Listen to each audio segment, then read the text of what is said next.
Mega 6 న్యూస్కు స్వాగతం సుస్వాగతం. 14/2/2025 శనివారం ఉదయం విశాఖపట్నం డాబా గార్డెన్స్ విజేఎఫ్ ప్రెస్ క్లబ్లో ఆంధ్రప్రదేశ్ వర్కింగ్ జర్నలిస్టుల ఫెడరేషన్ రాష్ట్ర ప్రధాన కార్యదర్శి జి ఆంజనేయులు గారు పాత్రికేయుల సమావేశం ఏర్పాటు చేశారు. ఈ మీడియా సమావేశానికి జాతీయ జర్నలిస్టు సంఘం కార్యదర్శి గంట్ల శ్రీనివాబు గారు, విశాఖ జిల్లా కార్యదర్శి జి శ్రీనివాస్ గారు పాల్గొన్నారు మరియు ఇతర పాత్రికేయ మిత్రులు పాల్గొన్నారు. వివరాలు వారి మాటల్లో. ఏ ప్రభుత్వం వచ్చినా మన సమస్యలు ముందుకు వెళ్ళడం లేదు, మన ఇళ్ళకలు కానీ మన హౌసింగ్లు కానీ సాకారం కావడం లేదు. అలాగే చిన్న చిన్నవి కూడా ఏది కూడా అసలు జర్నలిస్టుల సమస్యలు పరిష్కారం కావడం లేదు. కాబట్టి మనం దృష్టి పెట్టాలని మా రాష్ట్ర నాయకత్వం విజయవాడ జరిగిన సమావేశంలో తీర్మానించి ప్రభుత్వానికి మేమేమి హెచ్చరికలు చేయడం లేదు, వార్నింగ్ ఇవ్వడం లేదు, ప్రభుత్వానికి మేమేమి ఇచ్చేయడం లేదు. శాంతియుతంగా ఒక పెద్ద మహారాలి నిర్వహించి ఈ రాష్ట్రంలో జర్నలిస్టులు ఉన్నారు, వారికి సంబంధించిన హక్కులు కానీ సమస్యలను కానీ మనం పరిష్కరించాల్సి ఉంది అని ఒక పెద్ద మహాప్రదర్శన నిర్వహించి అనంతరం దానిని తుమ్మలపల్లి కళాక్షేత్రంలో సభగా మార్చి ప్రభుత్వానికి చెందిన మంత్రులను పిలిచి, అయ్యా అపరిష్కృత సమస్యలు ఉన్నాయి, ఈ సమస్యలను మీరు పరిష్కరించాలని తెలియజేయాలని మేమందరం కూడా సభాముఖంగా కోరాలని నిర్ణయించాం. అలాగే విశాఖపట్నం నుంచి కాకుండా రాష్ట్ర నలుమూల నుంచి కూడా మనం వాళ్ళంతా వాళ్ళు స్వచ్ఛందంగా మేమందరం కూడా మీ మహాసభకు వస్తున్నాం, ర్యాలీకి వస్తున్నాం అంటే 1750 మంది రిజిస్ట్రేషన్ చేయించుకున్నారు. చెప్పారు మాకు యూనియన్లో ప్రతి జిల్లా నుంచి కూడా, విశాఖ జిల్లా నుంచి కూడా మనకి విశాఖ జిల్లాలో అతిపెద్ద యూనియన్ ఆంధ్రప్రదేశ్ వర్కింగ్ జర్నలిస్టుల ఫెడరేషన్. ఇది ఎవరేమనుకున్నా ఇది వాస్తవం. అందుకు మా దగ్గర ఉన్న గణాంకాలే మీకు ఆధారం. 600 మంది విశాఖపట్నంలో 800 మంది జర్నలిస్టులు ఉంటే 600 మంది మన యూనియన్లోనే రిజిస్ట్రేషన్ చేసుకున్నారు. అలాగే నేను మిగతా యూనియన్లో తప్పట్లేదు, అందరూ అన్ని యూనియన్లు మనకు సమానమే, అందరూ మన మిత్రులే, వాళ్ళు మనం కలిసే ఏదైనా సరే సాధించుకోవాలి. ఎక్కడికి వెళ్ళినా వాళ్ళు వేరు మనం వేరు కాదు, వాళ్ళు జాబ్ చేస్తారు మనం జాబ్ చేస్తాం, అందరం కూడా పోరాడేది జర్నలిస్టుల సమస్యల మీదే.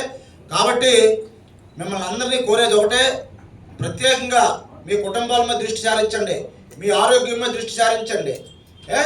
ఇప్పుడు వైద్య పరీక్షలు జరుగుతున్నాయి, డాల్ఫిన్ డయాగ్నోసిస్, మీకు తెలిసి ఎన్నిసార్లు దానికోసం నేను మా నారాయణ గారు, మా శ్రీనివాస్ గారు, మా రవికుమార్ గారు, మా బ్రాడ్కాస్టర్లు అందరూ కలిసి ఎన్నిసార్లు అడిగామంటే, మీరు వారం వారం వస్తున్నారు, వారం వారం ఎందుకు వస్తున్నారు ఆరోగ్య పరీక్షలకి అని చెప్పి మన నెలగానే వెంటనే కలెక్టర్ గారు ఫోన్ చేసి సాయంత్రం కేజీహెచ్ఎల్తో మీటింగ్ ఏర్పాటు చేశారు. వెంటనే అక్కడికక్కడే డాల్ఫిన్ డయాగ్నోసిస్తో పెట్టి మీరు మంగళవారం నుంచి పరీక్ష స్టార్ట్ చేయాలండి ఏదైనా అని చెప్పారు. చాలా డెడికేటెడ్గా చెప్పారు. మేము వెళ్ళి అందుకనే ముందుగానే మనం డేట్ చెప్పగలిగాం 11వ తారీఖు నుంచి అని.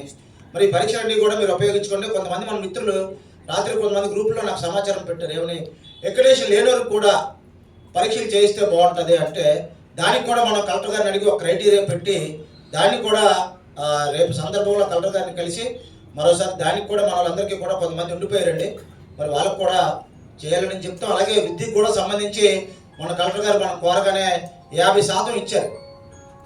ఈ 50% ఇచ్చారు కానీ చాలా కాలేజీలు స్కూల్స్ పట్టుకలు తీసిరేస్తున్నారు కాగితం, మేము మీకు ఇవ్వలేమని అంటున్నారు. అటువంటి వాళ్ళ సంగతి కూడా మనం తేల్చాల్సిన అవసరం ఉంది.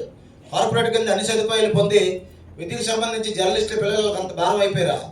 విద్య కానీ వైద్యం కానీ జర్నలిస్టులకి ఉచితంగా చేయాలి, అది మన ప్రాథమిక హక్కు. ఎందుకంటే ప్రభుత్వం వాళ్ళకి సకల సదుపాయాలు కల్పిస్తుంది, వాళ్ళు అన్ని రాయితీలు పొందుతున్నారు. అది కూడా త్వరలోనే ఒక సూపర్ స్పెషాలిటీ హాస్పిటల్తో మరలా తిరిగి మన యూనియన్ ద్వారా లింకప్ చేసి మన యూనియన్లో ప్రతి ఒక్కరికి కూడా ఒక కార్డు ఇస్తాం, ఒక సూపర్ స్పెషాలిటీ కార్డు. ఆ కార్డు మీరు పట్టుకొని మీరు మీ కుటుంబ సభ్యులు ఆ సూపర్ స్పెషాలిటీ ఆసుపత్రిలో మీరు వైద్య పరీక్షలు చేయించుకోవచ్చు. అమ్మ ఇంత మంచి హాస్పిటల్లో మాకు సదుపాయం కల్పించారు శ్రీనిబాబు గారు అని మీరు అనుకుంటారు. ఆ కార్డుని మీకు త్వరలోనే ఎవరైతే మన యూనియన్లో రిజిస్టర్డ్ మెంబర్స్ ఉన్నారో వాళ్ళందరికీ కూడా పిలిచి మన యూనియన్ జనరల్ సెక్రటరీ గారు, ప్రెసిడెంట్ గారి చేతుల మీదుగా మీకు అందజేయడం జరుగుతుంది. మరి ఈరోజు ప్రధాన వక్త మరి మీరు అందరూ ఎదురు చూస్తున్నారు, ఆంజనేయులు గారు ఏం చెప్తారా రాష్ట్ర వ్యాప్తంగా జరుగుతున్న విధి విధానాలు మాటల కోసం కూడా. నేను ఉత్తరాంధ్ర జిల్లాలకు సంబంధించిన కొన్ని విషయాలు మాత్రం మీకు తెలియజేశాను. మేము నిర్వహించిన సభలో సమావేశాలకు అద్భుతమైన స్పందన లభించింది. ఉత్తరాంధ్రలో ఊహించిన స్పందన లభించింది. విజయనగరంలో కానీ శ్రీకాకుళంలో కానీ మా మధు గారి నేతృత్వంలో, అటు పార్వతీపురంలో రవికుమార్ గారి నేతృత్వంలో అద్భుతంగా స్పందన లభించింది. అనకాపల్లిలో వెంకటేష్ గారు, మా భాష, అలాగే కాదరు, వీళ్ళందరి నేతృత్వంలో అద్భుతమైన స్పందన లభించింది. మేము ఒకటే చెప్తాం, ఏ యూనియన్లు ఉన్నా మాకు అబ్జెక్షన్ లేదు, మాతో ఉండాలని అనుకున్న అందరూ ఉండండి, మా పరిధి మేరకు మీకు సాయం చేస్తాం. మేము మీ కష్ట సుఖాల్లో తోడు ఉంటాం, మేము మీకు అండగా ఉంటాం, ప్రభుత్వ పథకాలు చేరవేయడంలో మీకు వారధిగా ఉంటాం. కాబట్టి ప్రతి ఒక్కరూ కూడా మీకు నచ్చిన యూనియన్లో ఉండండి. అలాగే సంక్షేమ కార్యక్రమాలను వినియోగించుకోవడం తెలియజేసుకుంటూ కార్యక్రమానికి ముఖ్య అతిథిగా ఇచ్చేసినటువంటి ఆంధ్రప్రదేశ్ వర్కింగ్ జర్నలిస్టుల ఫెడరేషన్ రాష్ట్ర ప్రధాన కార్యదర్శి ఆంజనేయులు గారిని మాట్లాడవలసిందిగా కోరుతున్నాను.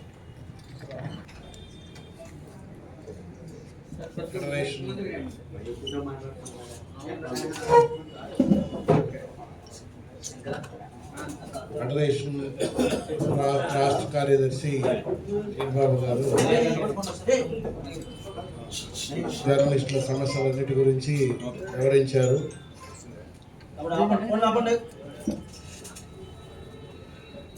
ఇప్పటికీ అలాగే ఆంధ్రప్రదేశ్ బ్రాడ్కాస్ట్ జర్నలిస్ట్ అసోసియేషన్ల సంయుక్త ఆధ్వర్యంలో చలో విజయవాడ కార్యక్రమాన్ని విజయవంతం చేయాలి అనే ఉద్దేశంతోనే అందులో భాగంగా ముందు ఉత్తరాంధ్ర జిల్లాల్లో పర్యటన చేశాం. దీనికి అద్భుతమైనటువంటి స్పందన వచ్చింది. 6 జిల్లాల్లో కూడా జర్నలిస్టులు మేము నిర్వహించిన సమావేశాల్లో పెద్ద సంఖ్యలో పాల్గొనడమే కాకుండా మేము హాజరవుతామని చెప్పారు. సమస్యల గురించి ఆల్రెడీ సీన్ బాబు గారు వివరించారు. దాని గురించి నేను ప్రత్యేకంగా చెప్పాల్సిన అవసరం లేదు.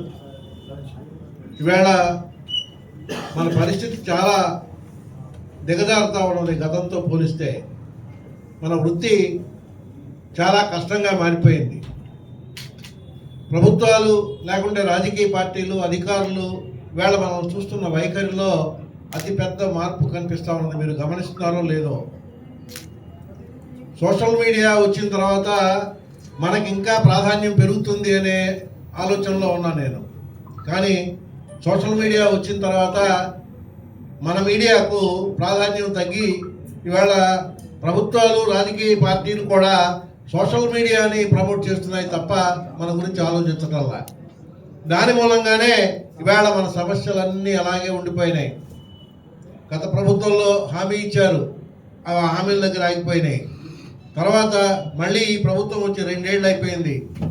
హామీల అమలుకు సంబంధించి మనం రిపీటెడ్గా ప్రభుత్వానికి ఇప్పటికీ అనేక మార్లు వినతి పత్రాలు ఇచ్చాం, కలిసి మాట్లాడాం. ఇళ్ల స్థలాలకు సంబంధించిన సమస్య మీద సమాచార శాఖ మంత్రితో 1కి 10 సార్లు ప్రస్తావన చేశాం. ఏమండి, ఒక జీవో ఉన్నది 3 సెంట్లు స్థలం అని చెప్పి, దానికోసం దరఖాస్తులు కూడా తీసుకున్నారు. మరి ఏంటి దీని విషయం? మరి ఈ పథకం అమలవుతుందా లేకుంటే మీరేమన్నా కొత్త ఆలోచన చేయబోతున్నారని అడిగితే మంత్రి గారు చెప్పిన సమాధానం ఏంటంటే ఆ పథకం జీవో రద్దు అయిందా లేదా రద్దు చేయలేదు కదా అని మళ్ళీ ఎదురు ప్రశ్న వేశాడు. అంటే దాన్ని బట్టి ఇవాటి ప్రభుత్వము ఇంకా దాని మీద ఒక ఆలోచన చేయని పరిస్థితి ఉంది కాబట్టే ఈ పరిస్థితి ఉంది అని నేను అనుకుంటున్నాను. అయినా కూడా మనం మాజర్లు ఇవ్వడం మానలా. ఇప్పుడు దాని పరాకాష్ట ఇప్పుడు ఒక పెద్ద ర్యాలీ నిర్వహించి జర్నలిస్టులు కూడా ఈ సొసైటీలో భాగం, వీళ్ళకు కూడా సమస్యలు ఉన్నాయి, వీటి పట్ల ప్రభుత్వం సానుకూలంగా వ్యవహరించకపోతే ఇబ్బంది పడుతున్నాం మేము అనేది మనం చెప్పాల్సిన అవసరం ఉంది అనేది భావించే ఈ ర్యాలీ కార్యక్రమాన్ని నిర్వహించడం జరుగుతూ ఉంది. కాబట్టి ఈ ర్యాలీకి రాష్ట్రంలో ఉండే జర్నలిస్టులు అందరూ పెద్ద సంఖ్యలో పాల్గొనాలని చెప్పేసి మీ ద్వారా విజ్ఞప్తి చేస్తూ ఉన్నాను. అలాగే మనకు ఉన్న సమస్యల్లో ఇళ్ల స్థలాల సమస్య ఒకటే కాదు, పెన్షన్ ఒకటే కాదు, జర్నలిస్టుల పిల్లలకు 50% రాయితీ అని ఒక ఇది పెట్టాం. కొన్ని దగ్గరలో ఇస్తున్నారు, కొన్ని దగ్గరలో ఇవ్వడం లేదు, కొన్ని దగ్గరలో అసలు పట్టించుకోవడం కూడా పట్టించుకోవట్లా. స్థానికంగా ఉండే విలేకరులకు ఉండే వ్యక్తిగతమైనటువంటి ప్రతిష్టతోనే సీట్లు సంపాదించుకునే పరిస్థితి ఉంది తప్ప అలా కాకుండా లక్షలకు అయ్యే ఖర్చు కూడా తక్కువగా లేదు ఇవాళ. మనం ఎందుకంటే ఆరోగ్య బీమా కార్డు ఉన్నా కూడా 24 గంటలు ఆసుపత్రిలో ఉండే సదుపాయం ఉంటే మాత్రమే మనకు ఆ బీమా కార్డు వర్తిస్తుంది. అంటే దానికంటే ముందు టెస్టులు చేయించుకోవాలా, లేకుంటే డాక్టర్ ఫీజు కట్టాలా. ఇవన్నీ ఇదివరకులాగా డాక్టర్ ఫీజు అంటే 50-100 కావడంలా మామూలు డాక్టర్ కూడా 500 రూపాయలు ఫీజు తీసుకుంటాడు. వెళ్ళగానే టెస్టులు అంటే 7,000, 8,000, 10,000 టెస్టులకు రాస్తా ఉన్నటువంటి పరిస్థితి. ఇవన్నీ మనం పెట్టుకుంటే తప్ప ఆ బీమా కార్డు ఉపయోగించుకోని పరిస్థితికి వెళ్తున్నాం. కాబట్టి ప్రతి ఏటా 2 సార్లు జర్నలిస్ట్ కుటుంబ సభ్యులు వైద్య పరీక్షలు ఉచితంగా నిర్వహించే ఏర్పాటు కావాలని చెప్పేసి మనం డిమాండ్ చేస్తూ ఉన్నాం. ఈ ఫీజు రాయితీ, పిల్లలకు ఫీజు రాయితీ కాదు, పూర్తిగా ఉచితంగా జర్నలిస్ట్ పిల్లలు కార్పొరేట్ స్కూళ్ళలో చదువుకునేందుకు ఇది పెద్ద సంఖ్య ఉండదు. మనం ఉన్న సంఖ్య 20,000. 20,000లో నర్సరీకి వెళ్ళే పిల్లలు ఎంతమంది ఉంటారు, కాలేజీకి వెళ్ళే పిల్లలు ఎంతమంది ఉంటారు, అంతకంటే హైయర్ ఎడ్యుకేషన్కి వెళ్ళే పిల్లలు ఎంతమంది ఉంటారు, చాలా తక్కువ నెంబర్ ఉంటుంది. ఇదేం పెద్ద భారమైనటువంటి వ్యవహారం కూడా కాదు. కాబట్టి ఖచ్చితంగా దీన్ని పరిశీలించాలని చెప్పేసి ప్రభుత్వాన్ని కోరుతా ఉన్నాం. అలాగే మనకు ఈ ఇంతకుముందు మధ్యలో కొంతకాలం ఇంటిగ్రేటెడ్ ఇన్సూరెన్స్ అని గవర్నమెంట్ 225 రూపాయలు తీసుకొని ఒక పథకం అమలు చేసేది, ప్రమాద బీమా. ఈ ప్రమాద బీమా గురించి 8 ఏళ్ల నుంచి పట్టించుకోవడం మానేశారు. ఇప్పుడు దీనికి సంబంధించి మనము ముందు నుంచి చేస్తున్న డిమాండ్ వేరే.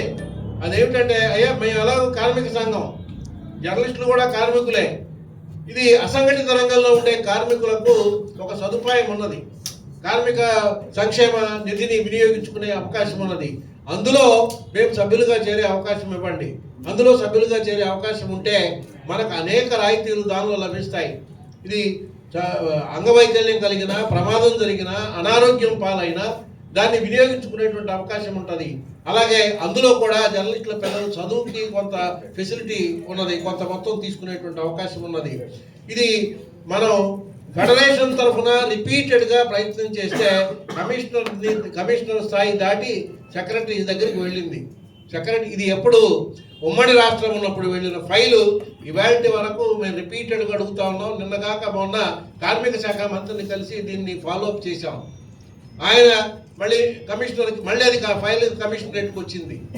దీన్ని కూడా మనం ఇవాళ ఒక డిమాండ్గా ఇంక్లూడ్ చేశాం. దీన్ని పరిశీలించి ఈ కార్మిక సంక్షేమ బోర్డులో మనం సభ్యులయ్యే అవకాశం కల్పించండి అని చెప్పేసి మనం ఇంక్లూడ్ చేశాం. అలాగే దీంతో పాటు మనకి వృద్ధ జర్నలిస్టులు అనేక మందికి ఆసరా లేని వాళ్ళు ఉన్నారు, పిల్లలు లేని వాళ్ళు, లేకుంటే ఒంటరిగానే ఉండేటువంటి జర్నలిస్టులు కొంతమంది ఉన్నారు.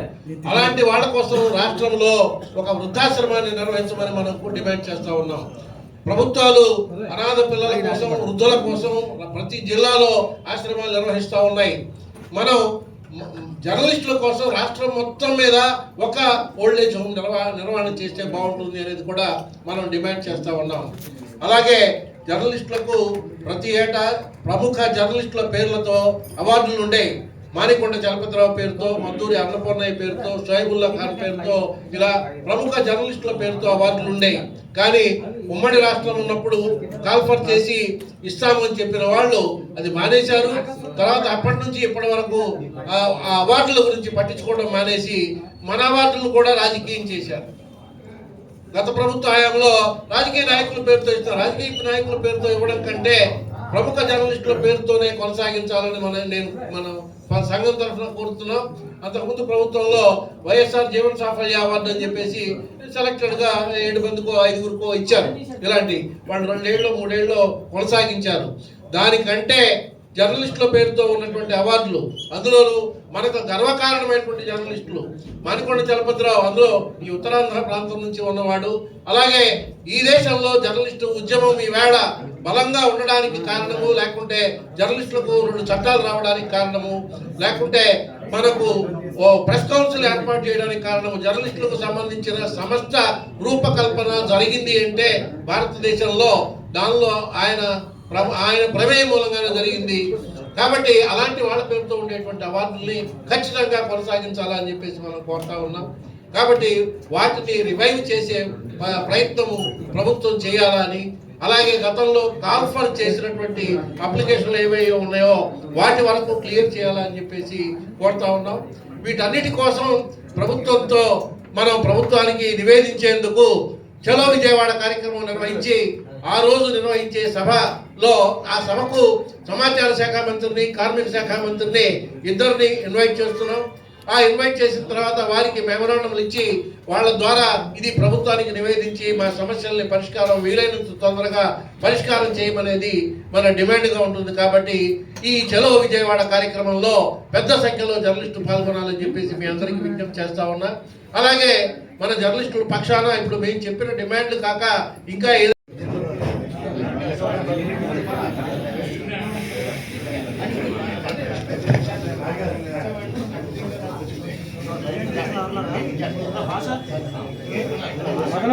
మెక్కెక్కు